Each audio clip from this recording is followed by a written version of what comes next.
Every club. Every day. The Global Sports Podcast Network. Welcome to the Daily Newcastle. My name is Iain. I am hosting myself tonight. Unfortunately, I'm meant to be with Kev tonight, and the poor, delicate little flower has obviously got so exhausted by the stress and strain of marshalling Joanne and Nicola on last night's 20-minute offering, that he's faltered throughout the day, and he's too ill to join us tonight. So it's me doing a solo. Regular listeners might know that when I announced on Tuesday night that the next one would be done by Joanne, Kev, and Nicola, therefore expect a solo from either me or Michael. And I was wrong, because the three of them did manage to get one out last night, but I wasn't far off. It's just me. Michael's got a day off. He has offered to come in at midnight and talk to me drunkenly, but we don't need that. And to be honest, Michael probably doesn't need that either.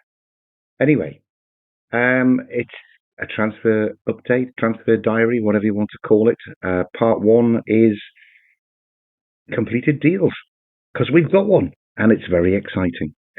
Now, we're recording quite late because we were told, Michael, he's in the know, was told that the Anthony Elanga transfer would be officially announced tonight, and that has been put off until tomorrow for some strange reason. I mean, I suggested he'd failed his medical, but don't worry about that. He has, I don't think he's missed a game through injury, certainly since he left Manchester United. He's a very robust young man. It's just taken too long to get all the photographs taken and the interviews and things as well. So expect that sometime in the morning when everybody is up to watch it, rather than when everyone is asleep and wondering why they've not heard anything. But yes, Anthony Elanga is a Newcastle United player. We've seen him. He's down here, I think it was, spotted him landing at Newcastle Airport and being whisked away to the training ground. Adam Pearson was at the training ground last night and saw the car arrive and saw him get out. We know he's there. Followed quickly by the club doctor, by the way. So I think they started the medical last night and presumably completed it today. And I'm sure it was all clear.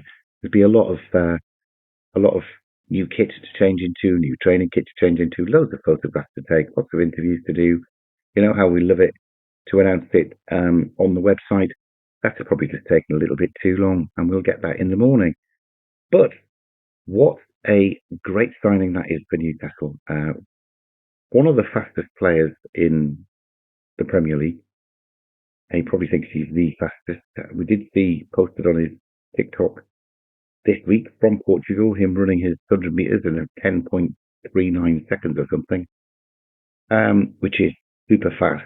There definitely will be some 100-metre trials with Anthony Gordon and Will Asula very early in the training schedule. I'm absolutely sure they're going to have to decide who wears the Speed King crown, because boys will be boys, you know. So he'll be announced tomorrow, and he will report for training presumably on Friday, when the rest of the guys who were away on international duty report back for training. There for day one of the pre-season, which is great. We should see him make his debut in a fortnight away at Celtic in the first of our pre-season friendlies. That is fantastic. Now, what it does mean is that I can say that he is an international for Speeden, because I love a pun. Speeden, not Speeden, and he's fast. Yeah, I know you got that. And I can also say that we are Elanga looking for a right winger, because we've bought Elanga. We're Elanga. Look, they're the component parts of the second pun I was trying to make. If you can just assemble them yourself, I'll be much appreciated for me. Now, one thing I wanted to mark on this was that fellow YouTuber, Adam Pearson, heard the news last night, thought it was confirmed, His first instinct was to nip to Newcastle first thing this morning, make a shirt, a black and white shirt with Elanga's name on the back and number 14 for some reason. Adam, that's Isaac's number, and he ain't giving it up. He likes having the same number as his hero Thierry Henry. I don't think he'll take the number 9 shirt. I might be forced into it, I guess. But I didn't agree with your choice of number 14. Anyway, gets that, jumps on a train, goes to Peterborough, goes up in a little aeroplane, jumps out, looks hilariously sick as he's landing, very disorientated. Not a good look at him, but hey, what a way to mark our first new signing. What are you going to do for the next lot that come in? And there will be more. We might even spend more than 52 million on another player. But I'm not sure how you top throwing yourself out of a plane. Fair play to him. He got back in the taxi, got the train back up to Newcastle, and was at the Benton training ground in time to snap a picture of Anthony Elanga arriving to start his medical. That's dedication to the cause, Adam. Dedication to the cause. Well done. Now, that is our completed deal. I'm going to talk about the completed deals that aren't completed yet in part 2, but I feel I have to put a bit of a downer on another completed deal from a fortnight ago, where Chelsea did in 5 hours what we couldn't do in 5 weeks and persuaded João Pedro to sign from Brighton for them for 50 million. They got his visa sorted and sent him off to the Club World Cup. And if you haven't seen it, don't check the highlights out of the semi-final of the Club World Cup. Chelsea played Fluminense from Brazil, and João Pedro scored not once but twice to seal their progress through to the Club World Cup final. Both not scrappy tap-ins, not a header from a corner, both worldies cutting in, beating a man and curling it or blasting it into the top corner. Both superb goals, actually. What a signing it would have been. But we haven't got to think about that. There are better players out there, and that's what we're waiting for. I'm mentioning it, of course, because in doing that and putting Chelsea through the semi-final and into the final, he earned them an extra 25 million in prize money, and therefore, in 90 minutes, has repaid half of his transfer fee in the first game for him. Couldn't really have worked out any better for them, could it? But hey, doesn't matter. Good luck to him. He's a great player. We thought he was a great player. He'd be a great player wherever he was. But we're not to be too worried about that. If he didn't want to come here, we didn't want him, we will find strikers, and we'll talk about that later. We'll find strikers who do want to come to Newcastle, and they'll be the ones that will be in our hearts forever. Now I'm going to pause there because there are no more finished deals.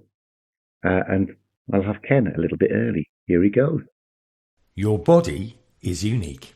And Global Sports Podcast Network has partnered with Bioniq, the world's most personalised supplements.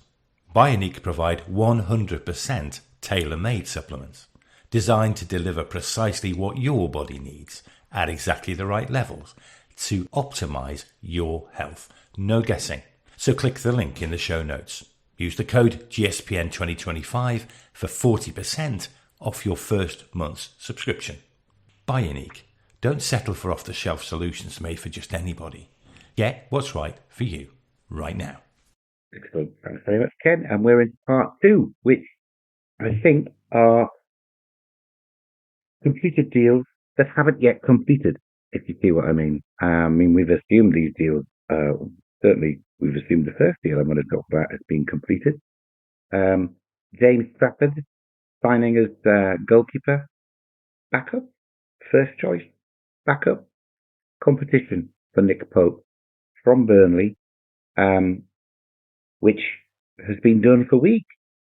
James Trafford, in fact, to be fair, it was done 12 months ago. Apparently, James Trafford's happy with the terms he's been offered. He wants to come and play at Newcastle. We saw on James Trafford's Instagram the message from Nick Pope, "See you soon, Shagger," which meant that he thought he was coming. Obviously, they're both old mates from their days at Burnley.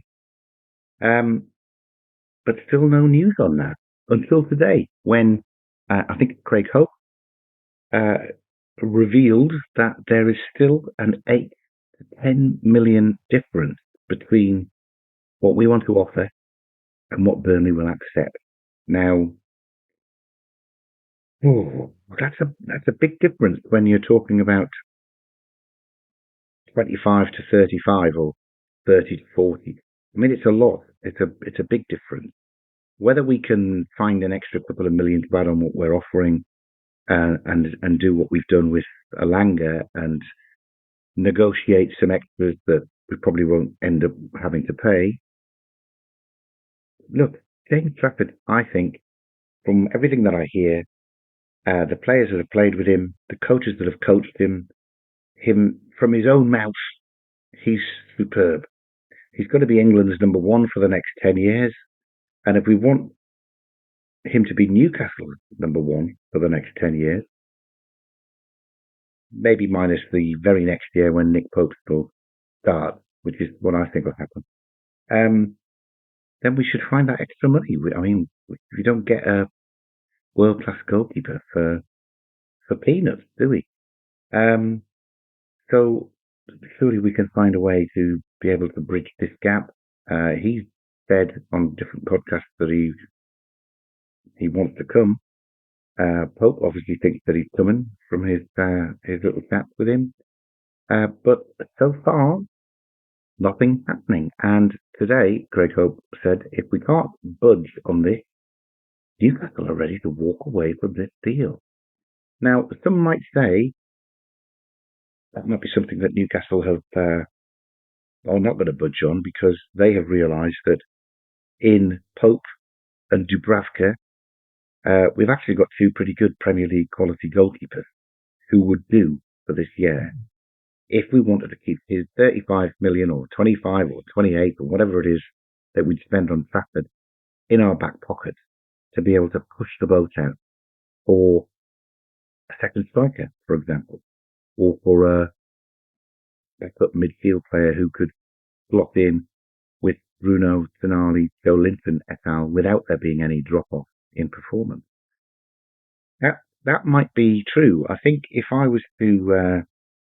I think that right winger is the right one to get first. That is the biggest hole that we had in the team. I think a backup to Alex Isak is also a hole that we need to fill. Certainly a striker who could play a little bit more withdrawn or behind Isak would be a very interesting addition. Because I don't think Willisula is ready to interchange with Isak over the course of next season's games that we'll play. I love Willisula, and I think Eddie might be grooming him to be a right winger. Maybe it's Murphy's replacement in a year or two. I'm not sure. But yeah, without paying that money for a goalkeeper, it comes back into the pot. Maybe our eyes have been a bit opened as to what prices we're being charged or asked to pay for a centre-back. A centre-back is also an essential purchase, more essential than a goalkeeper, I think, with Sven Botman's injury record and an ageing Fab Shah and Dan Burn, and haven't seen for 16 months Jamal Lascelles as our four main centre-halves. I wouldn't be at all surprised, given unlimited funds, if we didn't want two centre-halves to come in there. So maybe we are digging our heels in on this Trafford deal because we actually don't want to buy a goalkeeper until next year. And if we wait till next year, however good Trafford is, we think Burnley will be relegated. So there should be a deal to do with the money that we want to pay next year. But there's a bit of a chance. What if he's brilliant? What if Kyle Walker marshals the Burnley defence to be as good as they were in the Championship last year, and they are able to draw their way to 17th place or higher finish, and they don't get relegated? I think Trafford will have played well, and his price will be even higher. So maybe that's risky, or maybe we don't need a goalkeeper, or maybe we think there might be a different goalkeeper to go and get next year. I'm not sure. It hasn't finished. There's a big gap in the two valuations. We don't look like we're going to go any higher. Burnley don't look like they want to drop any lower. that might not work. That might not happen, which would be amazing, given that that was the one we thought was done before the transfer window started. Anyway, watch this space on that, and we shall see. Another deal which looked as if it was done, which hasn't completed yet, was an outgoing. Sean Longstaff, if I can say his name correctly, and I can. Sean Longstaff was reported to have said, to almost have insisted on being sold. He's got a year left on his contract. He doesn't get a lot of first team action. I know Eddie values him as a member of the squad, and he is important in being homegrown in terms of how many people we can put into the squad for the Champions League. But if he goes through to his end of his contract next year, he leaves for nothing. If he's sold this year, and I think it's Sean Longstaff suggested that he is sold this year, we should be able to command a pure profit fee. The story was Leeds were interested, and Leeds have offered 10 million plus 2 million add-ons for Sean Longstaff. You'd like to think that Sean Longstaff was worth a little bit more than that, but to be fair, why? He'd hardly played any first-team football after Christmas. He's shown himself to be a solid Premier League defender, but not anything spectacular.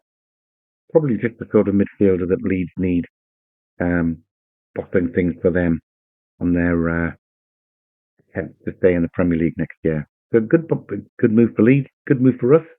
10 million plus possibly 2 for our PSR calculations, all pure profit because he's homegrown. And a good deal for Sean Longstaff because at 27 he doesn't want to be sitting on the bench. He wants to be playing his football. What's he got? 5 or 6 years left. And you don't want to do that as a bit part player. You want to be the main man somewhere. He could get a 5-year contract if he goes this year.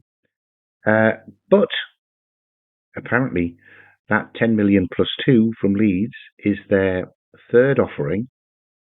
And we have not accepted the first or the second offering. I think we haven't replied to this one yet, as per the report. And if we reject this one, Leeds are ready to walk away, and we'll be ending up with Sean Longstaff, which means we don't have to buy another replacement midfielder. I think we're one midfielder short because Elliot Anderson still needs to be replaced. But that would leave us with Sean Longstaff in the Champions League squad. And I know he scored against PSG, but he was a regular first teamer then. I wasn't particularly impressed that he was at Champions League level by some of the cameos he put when we played in the last 10, 15 games of last season. I think he's where we can have an upgrade. I think, to be fair, even Willock is somebody who we ought to be able to have an upgrade if we're trying to build some depth and a squad that can challenge on all 4 fronts this next season. So that hasn't happened. It seems like it's a good deal for Newcastle and Leeds and Sean Longstaff, but it still hasn't happened. So again, watch this space. They're the 2 deals that we thought had happened that haven't happened yet. So we'll just have to wait and see what comes of it.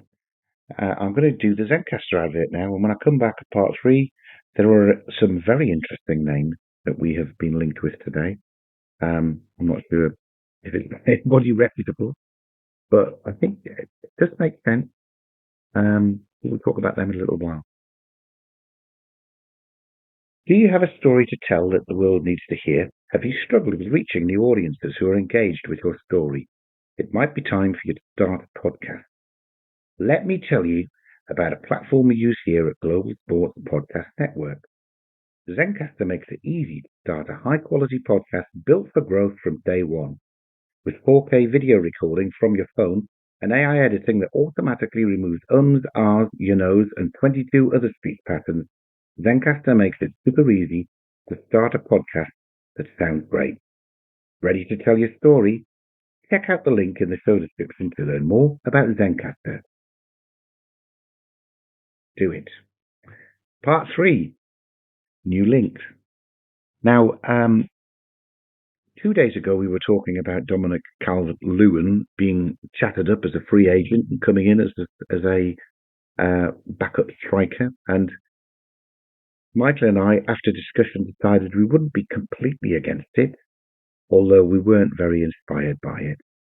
I think the requirement for a second striker has really stepped up when Callum Wilson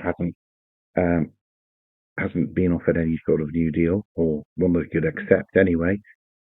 Watch this space for him going to Leeds too, because I think he would work really well there without having to move house. But today we have been linked with some very interesting strikers. Apparently are discussing making a move for Ollie Watkins from Aston Villa and Iain Wisser from Brentford, both of which are A-class strikers, Premier League strikers, proven and in form, excellent injury records. The question for me is whether they would see it coming to Newcastle as definitely playing second fiddle to Alex Isak. And maybe they would if that's what we told them they were going to do. But I think with 60 games next year, they could start 30 of them if you sell the opportunity to them correctly. I think the Ollie Watkins deal, if there was one, would be a difficult one to sell. Firstly, he is, one of the current England squad. Was the main man at Villa, got his nose put out of joint a little bit when John Duran broke through and Emery started picking him. Duran got sold, which made him main man again, except they then brought in Rashford and Asensio, which kind of meant he had to share his minutes around. But that's possibly why he stayed fit the whole season. It's not a bad thing to have to share the minutes around when you've got quality players come in. Does he play centre forward? He can do. We've seen him operate from the left-hand side. So wondering if he could be in the team to give Gordon a rest as well as Isak at centre forward. Isak could play on the left and he could have a go at centre forward. I think there's definitely some versatility to sell to him so that he doesn't feel like he's playing second fiddle to anybody. But it's a hard deal to do. I think Villa would be looking for, he's got 3 years left on his contract. I think Villa would be looking for 60 million plus. And for that reason, I think it would be quite a tough one to do. Wisser, however, is probably a little bit more plausible because he's only got 1 year left on his contract. Kev, he would have told you, always picked Wisser ahead of Mbeumo when it came to raiding Brentford for some forward players. Wisser can play on the left as well, plays through the middle, plays down the right. Again, really, really exciting addition to our forward line. I'm wondering where that leaves old Will Asula, of course, who has also looked like an exciting addition. But 15 to 20 million pounds, I reckon, because he's only got 1 year left on his contract. He's 27 as well. Would he want to come? Is he going to play Champions League football by staying at Brentford? No, I would venture. He might be interested in that. I think it would definitely be worth a cheeky bid for Johan Wisser because he's man of the match performance against us at Brentford. And he scored the goal when we beat them up here in the League Cup. So I quite like both of those. But if we're going to push the boat out and get a top-class striker, I'm dreaming, aren't I? But we should have the budget if we need, and we've got players to sell if we need. Why have Arsenal not signed Gyökeres yet? They haven't. Been there for 2 weeks. They've even decided on him instead of Tesco for the last 10 days, and he still hasn't signed. There's a bit of a hiccup on the valuation between Sporting Lisbon and Arsenal. I think with the add-ons, it's this sort of 70 mil that they want for him. What a statement that would be for the rest of the Premier League if Newcastle could pinch Sweden's other forward and have the Swedish forward line playing for us, and gazump Arsenal, hijack their main deal for their main man. I would love to be able to do that, but then I'm probably just dreaming. It's a nice dream, though. It's a nice dream. I think it's far more likely that we.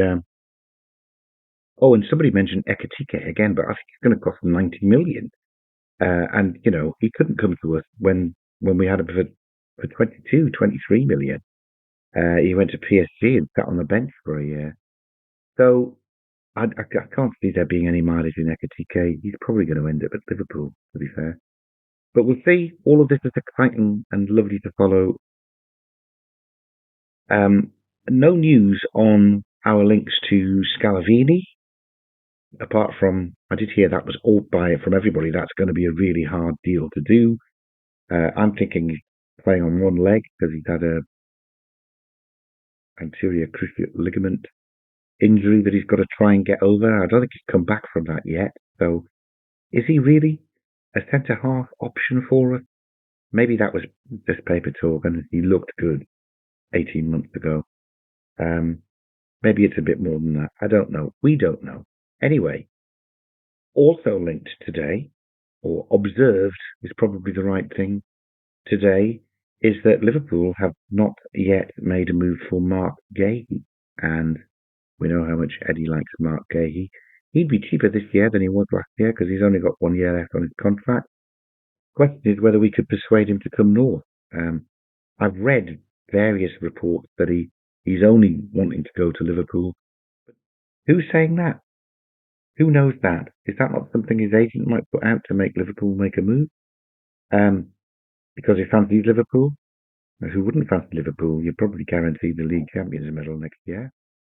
So Gahey mentioned, so maybe that is a deal that we thought we were in for, we gave up on a long time ago, but we can go back and get it. Let's see. Again, more interest. When you start thinking that Gahey might be back on, let's be real, Mbeumo hasn't signed for Manchester United yet, although, no, that's not being real. Mbeumo said he wants to go. Man U have offered 62.5, and I think Brentford wants 65. That sounds like that's going to happen. Do you think? I'm not sure. But do we need him when we've got Elanga? Elanga plays on the left as well, so, how are we going to fund all of this? Maybe this is where Liverpool buy Gordon. Or is it Arsenal are going to buy Gordon? We don't want to sell Gordon. It's very confusing. It's interesting. I've wasted the whole evening just reading about it.